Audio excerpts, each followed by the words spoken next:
Pangit, ay edit na lang. Hi guys, gagawa kami ng kape. First, ikanaw. Ikanaw? Nagmasabag ka naman. Paano ito?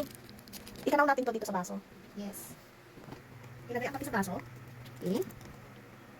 Lagyan naman. Okay. Okay. Mix Lagyan well. ng puti. Rich ice.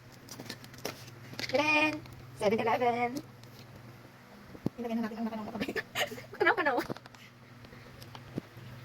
Okay. Syrup. Syrup. Hazelnut. Yes. Ay. Ayan. Yes. Kuskusan mo mabuti para 10 yan. 10 piso. hindi sayang yung pinambili mo. Check ko din. Yes. And then this one. And Both then, side. kulog lang. Shake well before use. Shake ko before pouring. And then before pouring outside.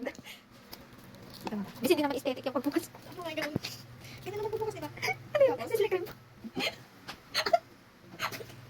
Ano ba? Yun na. Kunting mo? Oh, wala pa. Okay, pour them all. Ay!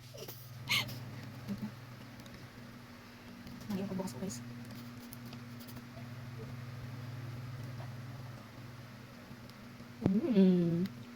Okay. Okay, the moment of truth. And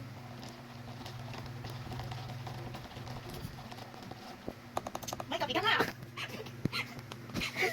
Okay, test. Let's test it.